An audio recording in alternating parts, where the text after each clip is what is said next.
আসসালামু আলাইকুম। একটা ভুল আর সামান্য একটু অবহেলার কারণে আজকে আমার কোয়েল পাখির খামারের মধ্যে অনেক বড় একটা সমস্যার মধ্যে পড়তে হলো। সকালবেলা খামারে ঢুকে দেখলাম একটা পাখি মরে পড়ে আছে আর কিছু পাখি অসুস্থ। এরা হইতেছে আমার প্রথমবার সোলার দিয়ে ইনকিউবেটর চালিয়ে ফোটানো কোয়েল পাখি। এদেরকে আমি প্যারেন্টস হিসেবে তৈরি করছি। এদের ডিম আমরা অলরেডি ইনকিউবেটরের মধ্যে দিয়ে দিছি আলহামদুলিল্লাহ। এদেরকে আমি এতদিন পর্যন্ত পালন করছিলাম নিচে মশারির মধ্যে। উপরে খাঁচা যখন খালি হয়ে গেছে, পরবর্তীতে আমি কিছুদিন হইলো এই খাঁচার মধ্যে আইনে রাখছি এদেরকে। এখন সমস্যা যেটা হয়েছে, আমরা খাঁচার নিচে ময়লার জন্য যে ট্রেটা ব্যবহার করি, এটা আমি তৈরি করছিলাম টিন দিয়ে, কাঠের ফ্রেম করে এভাবে তৈরি করছিলাম। তো টিনগুলো অনেক পুরাতন হওয়ার কারণে আর বেশ কিছুদিন ব্যবহার করার ফলে এই টিনগুলো একেবারে নষ্ট হয়ে গেছে। আপনারা অনেকেই জানেন যে আমরা সবজির প্রজেক্ট করতেছি। তো আমাদের সবজি প্রজেক্ট শুরু করার পর থেকেই আজকে প্রায় 3-4 মাস ধরে আমি আমার এই কোয়েল পাখির খামারে একেবারে আসতেই পাই না। আমার এই খামারের দেখাশোনা সম্পূর্ণভাবেই আমার ওয়াইফ করে। এই সমস্যাটার কথা আমাকে কয়েকবার জানানোর পরেও আমি আসলে বিভিন্ন কাজের ব্যস্ততার কারণে এটার সমাধান করতে পারি নাই।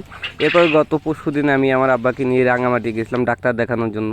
তো ওইখান থেকে আইসা আজকে সকালবেলা খামারের মধ্যে ঢুকে শুধুমাত্র একটু ভুল এবং একটু অবহেলার কারণে আজকে এত বড় একটা সমস্যা দেখতে হইলো। পুরোনো টিন দিয়ে বানানো আমাদের এই ট্রেগুলো প্রায় 6 মাসের মতন আমরা ব্যবহার করছি। এখন এমন অবস্থা হয়ে গেছে যে এগুলো ধরে বাইরে নিয়ে পরিষ্কার করার মতন কোনো অবস্থা ছিল না। আমার এটা 2 তলার একটা খাঁচা, বিশেষ করে উপরের ফ্লোরের ট্রেটা নষ্ট হয়ে যাওয়ার কারণে নিচের পাখিগুলোর অবস্থা বেশি খারাপ হয়ে গেছে। উপর থেকে একেবারে ময়লাগুলো সরাসরি নিচে পাখির গায়ে এসে পড়তেছে। তো আপনারা তো জানেনই যে এটার মধ্যে কি পরিমাণে ময়লা জড়ো হয়, আর যদি 3-4 দিন এভাবে পরিষ্কার করা না হয় তাহলে এটার কেমন অবস্থা হইতে পারে। তো প্রচুর পরিমাণে অ্যামোনিয়া গ্যাস এবং প্রচুর পরিমাণে ময়লা এবং দুর্গন্ধের কারণে এখান থেকে আমার অনেক পাখি অসুস্থ হয়ে গেছে আর একটা পাখি মারাও গেছে।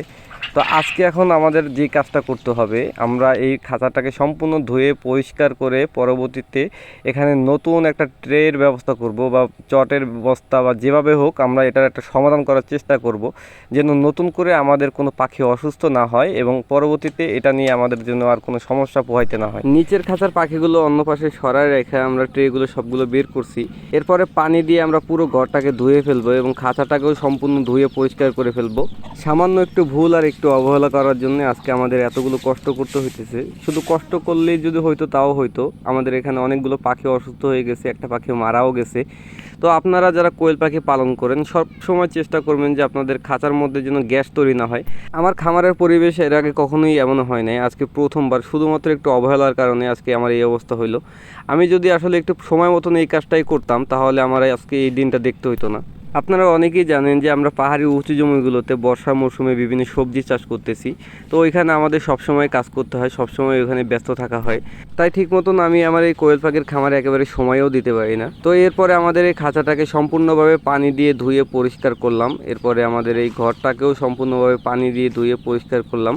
আমাদের এই কোয়েল পাখির ঘরটার মধ্যে বাহির থেকে দেশি মুরগিগুলো ঢুকে সবচেয়ে বেশি ঝামেলা করে। কিছু কিছু জায়গায় বেড়া ভাঙা ছিল, ওই জায়গাগুলোতে আমরা নেট দিয়ে আটকাই দিছি যেন মুরগি ঢুকতে না পারে।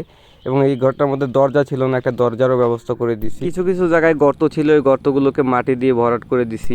আমাদের প্রথম ফোটানো এই পাখিগুলোর ডিমই আবারও আমরা আমাদের সেই সোলার ইনকিউবেটরে দিয়েছি আজকে প্রায় 13 দিন। ইনশাল্লাহ আল্লাহ যদি চায় হয়তো বা আর 4 দিন পরে আমাদের সেই বাচ্চাগুলো ফুটতে শুরু করবে।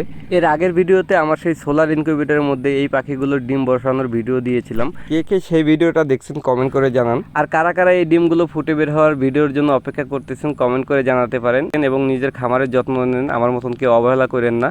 ইনশাল্লাহ দেখা হচ্ছে পরবর্তী ভিডিওতে। সেই পর্যন্ত সবাই ভালো থাকেন, সুস্থ থাকেন। আসসালামু আলাইকুম, আল্লাহ হাফেজ।